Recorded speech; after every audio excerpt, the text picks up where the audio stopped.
Chers amis, bonjour. Ici Émile Guy de l'Église diocésaine.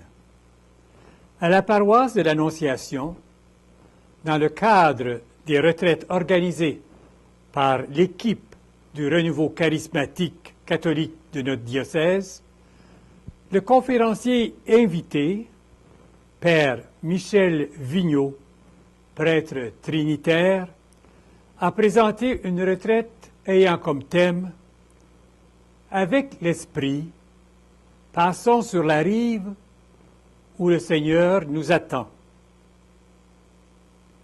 Dans la première partie de son enseignement, le Père Vigneault nous a dit que l'Esprit nous aide à connaître Dieu. Enfant de Dieu, nous pouvons l'appeler Papa. Mais il nous arrive aussi de le traiter comme un patron ou un compagnon. Cette semaine, le Père Vigneault continue à nous faire réfléchir sur notre relation à Dieu. Écoutons bien. Une autre façon de concevoir Dieu, c'est de le concevoir comme un compagnon, un bon chum, un ami. Bon, ça aussi, ça a du positif. Parfois, moi, j'entends des gens me dire « Ah, moi, vous savez, pas de problème, moi, je m'arrange bien avec le bon Dieu. On est bien chum. On est chum. Pas besoin d'aller à la messe, puis pas besoin de faire 56 affaires. Quand j'ai affaire à lui parler, je lui parle dans le casse. Le genre de gars avec qui tu vas aller prendre une bière parce que tu as le goût de passer une soirée. Mais pas vraiment le gars avec qui tu vas t'engager. C'est bien, il est présent, il est là, ça va. Mais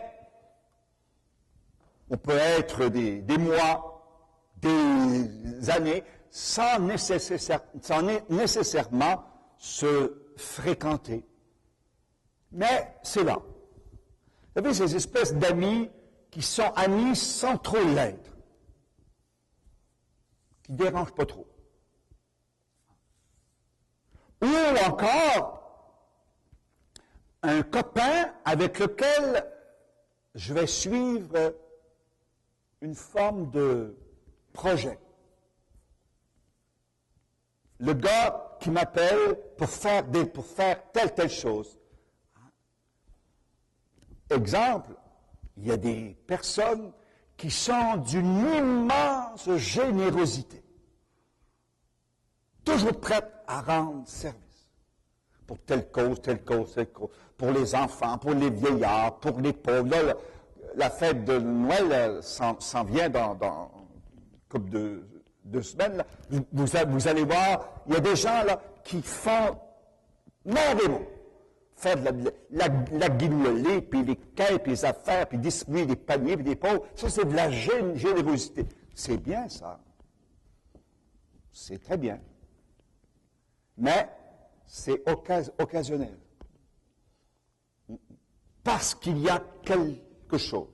Ou encore, bon, il y a une fête semaine qui s'en vient, il y a un congrès qui s'en vient, il y a une retraite qui s'en vient, il y a quelque chose de bien spécial dans la paroisse ou le diocèse, ou je ne sais pas trop où. Bon, il y a des gens qui sont toujours prêts. Et c'est bien.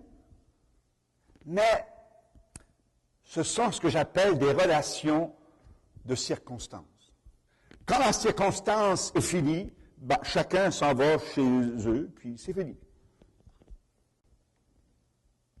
Avec Dieu, ça peut être ça aussi.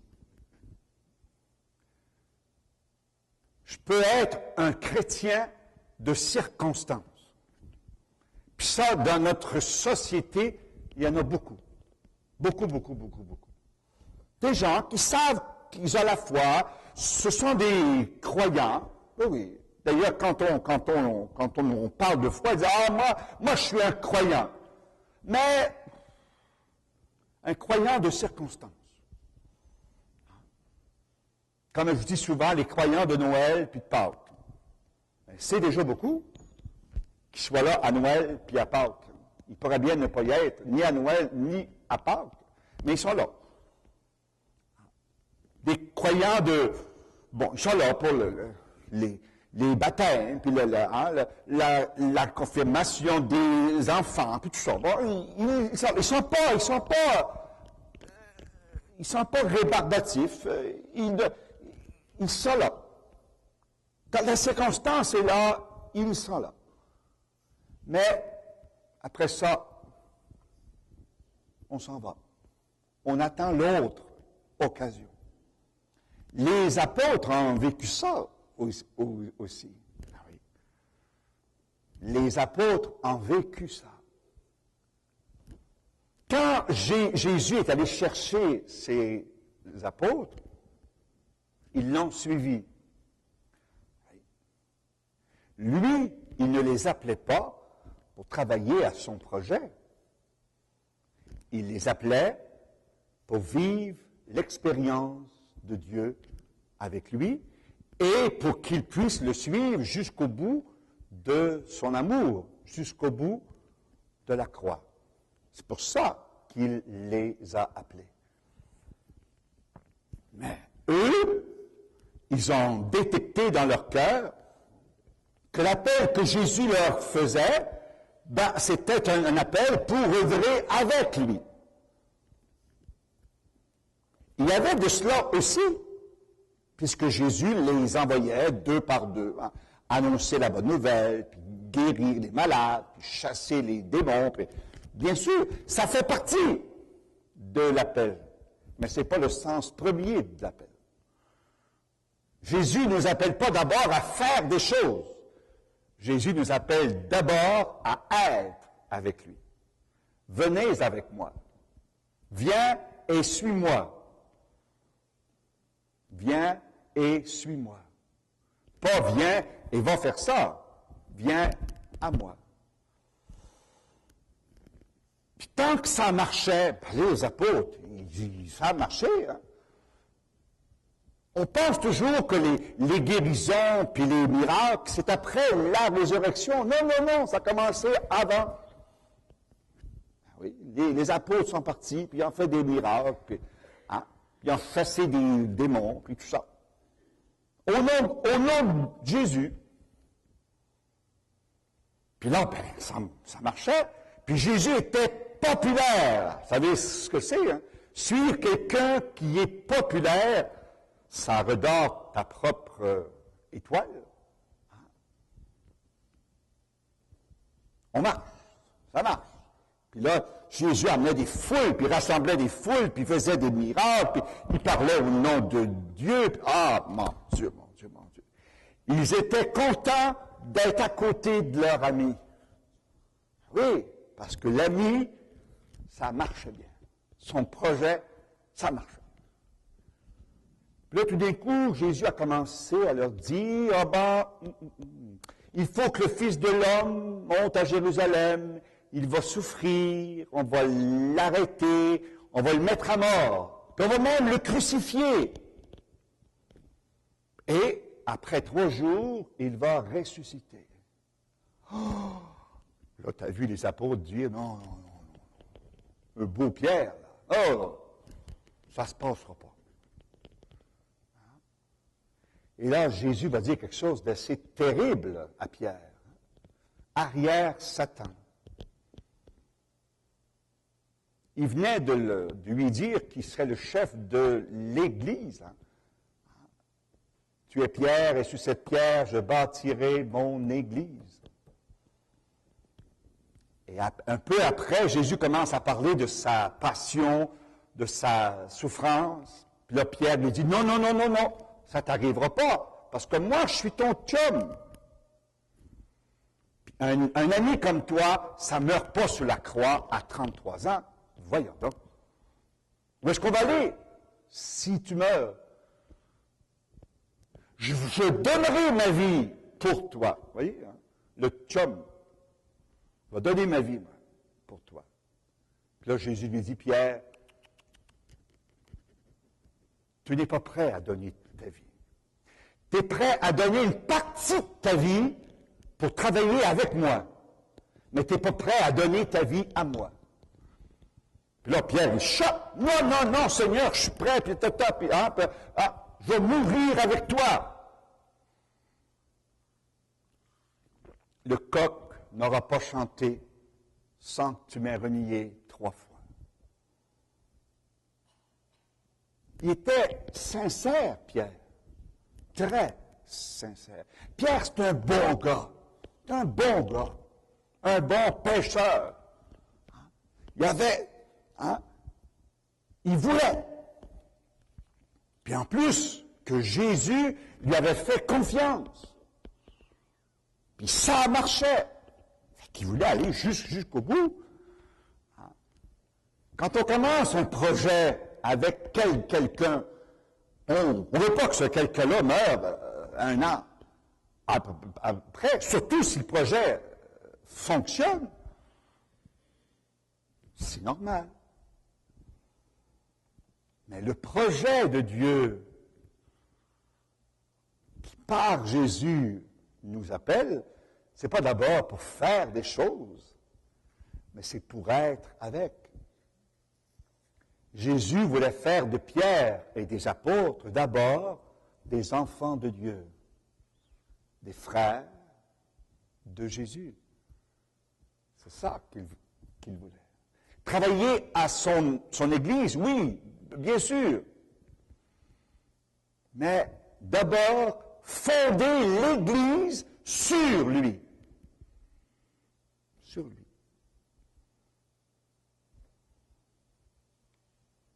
Et on sait ce qui s'est passé, hein?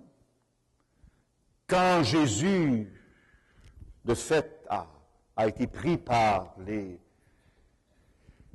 les autorités, puis qu'ils l'ont mis à mort, ils ont tous disparu, excepté Jean, qui est resté au pied de la croix.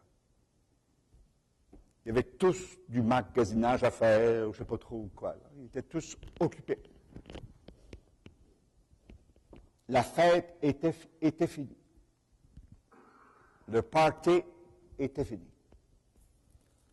Le maître était sur la croix. Un ami sur la croix, c'est pas facile à suivre. Un ami qui est sur le stage, puis qui a des standing ovations, pas de problème. Ça, on va suivre ça en masse. Mais un ami qui est sur le stage, mais sur la croix, c'est un peu embêtant. Puis c'est surtout embêtant de s'identifier à lui. Ben oui, bien sûr. On a peut-être vécu ça un jour ou l'autre dans notre vie. Hein? Des personnes qui étaient très importantes pour nous, ou du moins on pensait qu'elles étaient importantes, ou on pensait qu'on était important pour elles ou pour eux. Puis là, tous les coups, quand l'adversité arrive, disparaissent. Comme par enchantement, on ne les voit plus. Pas facile, la vraie amitié, le vrai amour.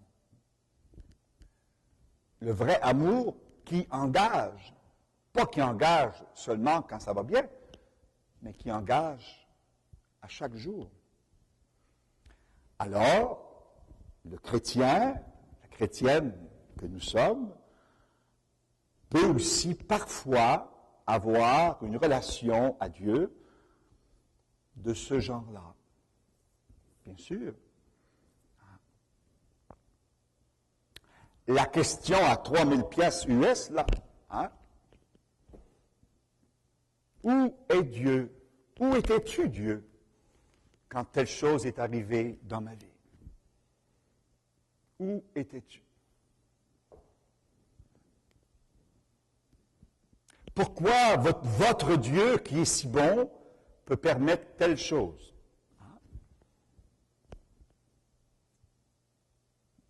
La grande tragédie qui s'est vécue au Québec là, cet été à lac Mégantic, là, en pleine nuit, Un train rentre à vitesse folle dans une ville, puis met le feu. 47 personnes disparaissent, tout est bousculé, tout est bouleversé dans l'espace de quelques minutes. Où est-il, Dieu? Où est-il? Pourquoi il permet ça? Moi, je me suis fait poser cette question-là des centaines et des centaines de fois. Et je peux vous dire qu'il y a beaucoup de chrétiens qui débarquent quand une chose comme ça arrive. Ça se peut pas. Ça ne peut pas être le bon Dieu qui permet ça. C'est embêtant de témoigner de sa foi dans des circonstances. Témoigner de sa foi quand Dieu est de notre bord, c'est facile. On met la preuve. Mais témoigner de la foi quand il paraît être plus de notre bord, puis qu'on a la preuve en plus, là. Il n'est pas là, là. Oh, c'est embêtant, ça.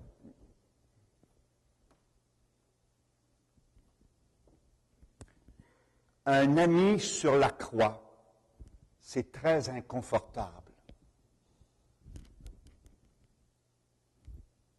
Un enfant qui souffre, quelle que soit la source de sa souffrance, c'est toujours inconfortable. Vous qui êtes parents et grands-parents, pour beaucoup d'entre vous, vous savez très bien ce que je veux dire. Et parfois, il vous est peut-être arrivé, puis je parle tout à fait librement, je connais personne. Je ne connais pas la vie de personne. Mais je connais assez la vie des êtres humains, puis la mienne, pour savoir que ça a pu vous arriver aussi. Il vous est peut-être arrivé, peut-être un jour ou l'autre, dans votre vie, puis dans votre vie de relation avec Dieu, de vous demander, Seigneur, là, fais donc quelque chose, là. Il me semble qu'il serait temps, là. Où est-ce que tu es dans telle situation? Dans ma famille, dans mon milieu de travail, dans ma communauté, dans l'Église, en tout cas, bon, mettez ça. Où est-il? Il est supposé être notre bord, puisqu'on est ses amis.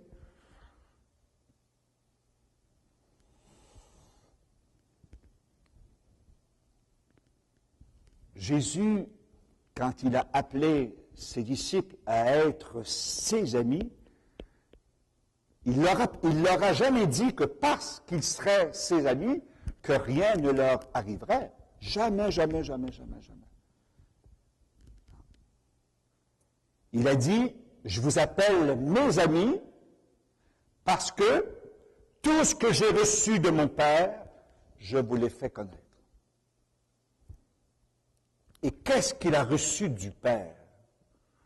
C'est la mission de sauver le monde. C'est ça qu'il a reçu du Père. Le pouvoir que Jésus a reçu de son Père, c'est de nous sauver.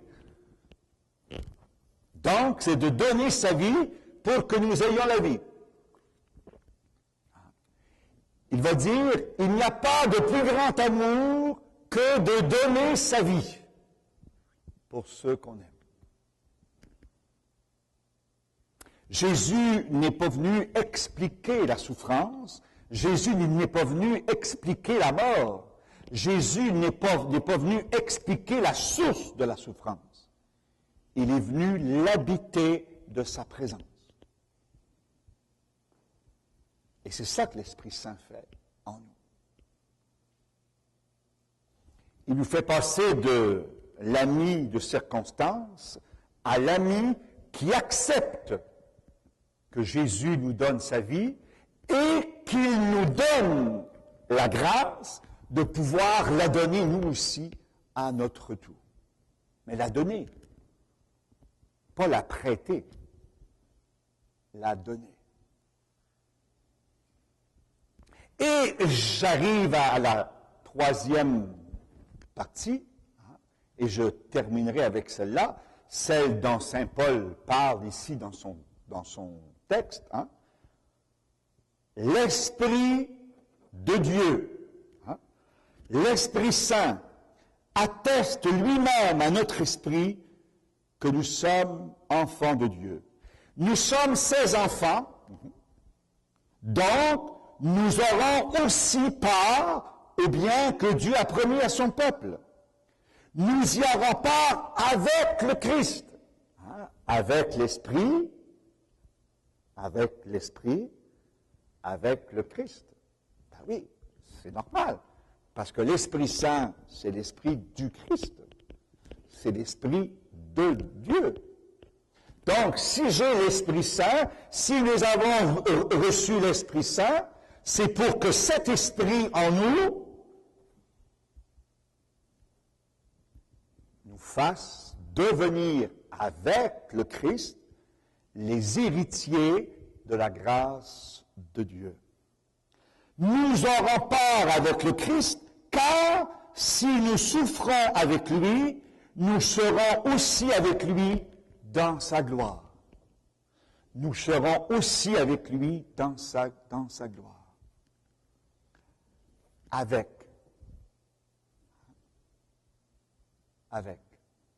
Pas au-dessus, pas au-dessous, pas à côté. Avec.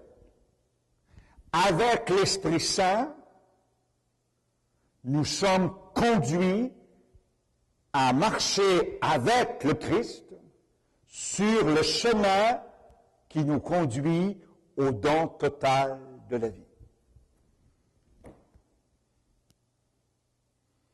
Quand vous avez mis des enfants au monde, qu'est-ce que vous avez fait? Vous leur avez donné la vie. Quand on met un enfant au monde, qu'est-ce qu'on lui donne? On lui donne la vie.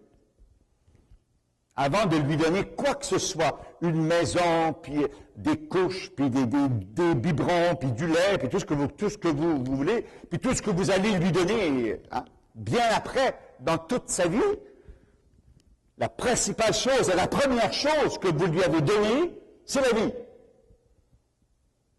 Puis c'est la principale chose que vous voulez qu'il conserve, la vie.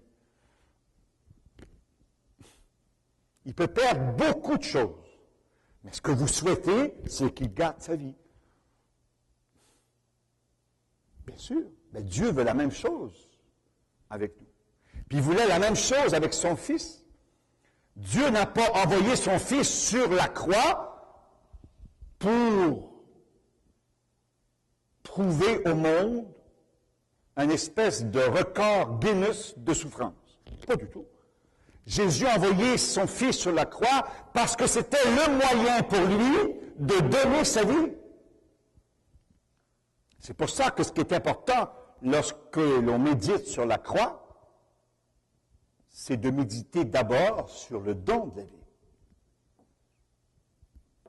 Ce qui nous sauve, ce n'est pas les litres ou les chopines ou les pintes de sang. Ce qui nous sauve, c'est le don de l'amour. Jésus n'en aurait versé qu'une goutte de sang pour en aurait été sauvé pareil. Ce n'est pas le nombre de coups de fouet qu'il a reçus qui nous sauve. Ça, je ne dis pas qu'il les a poursuis, là. Ne me faites pas dire ce que je n'ai pas dit. Il les a reçus, puis il a souffert énormément. Mais c'est pas ça qui nous sauve d'abord. Ce qui nous sauve d'abord et avant tout, c'est son amour. Il a donné sa vie. C'est ça qui nous sauve. Par le don de sa vie, nous sommes sauvés. Par le don de sa vie, il nous a donné l'Esprit Saint. Et par l'Esprit Saint, nous entrons avec lui dans cette vie nouvelle. C'est pour ça que Saint Paul dit, si nous acceptons de souffrir avec lui, pas souffrir pour lui, puis surtout pas souffrir à sa place, mais de souffrir avec lui. Souffrir avec lui pour donner la vie. Vous savez très bien que donner la vie, c'est une des plus grandes joies. Une joie que moi, comme prêtre, je ne vivrai jamais. Ah oui, c'est un choix. C'est un choix. J'en suis bien conscient. Et quand je regarde mes frères et sœurs qui ont donné la vie à des enfants, je trouve que c'est une très belle grâce. C'est une très belle grâce. Mais c'est aussi une responsabilité. Bien sûr, les enfants à qui vous avez donné la vie, qui sont maintenant adultes, ils ne vous appartiennent plus, puisque vous leur avez donné la vie. Vous ne leur avez pas prêté la vie, vous leur avez donné. C'est embêtant. Hein? Quand ils sont dans le berceau, en couche, il n'y a pas de problème, ils vous appartiennent. Mais quand ils sont rendus à 20 ans, puis 30 ans, puis 40 ans, la couche, là, vous ne pouvez plus les retenir par la couche. Hein? Mais Dieu, c'est la même chose. Quand il a livré sa vie, en nous donnant son Fils, il ne l'a pas empêché d'aller sur la croix. Il n'a pas donné sa vie pour que son Fils aille sur la croix. Non, non, non. Mais quand son Fils est allé sur la croix, il a accepté qu'il aille sur la croix. Pour que par la croix, on puisse avoir la vie. Ça va loin, l'Esprit Saint en nous. Parce que quand on se laisse atteindre par l'Esprit, eh bien, l'Esprit nous conduit avec le Christ. Et avec le Christ, il nous conduit à devenir enfants bien-aimés du Père. Merci, Père Vigneault. Vous nous avez fait prendre conscience que donner la vie est une des plus grandes joies. Dieu a accepté que Jésus aille sur la croix pour nous donner la vie.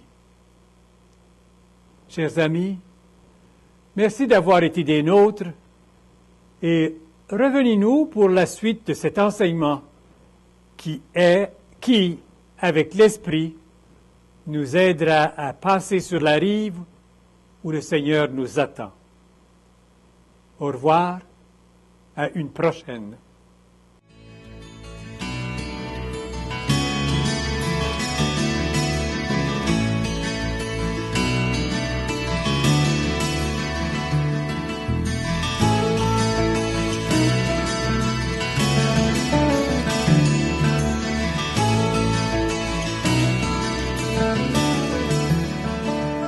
Tous ensemble.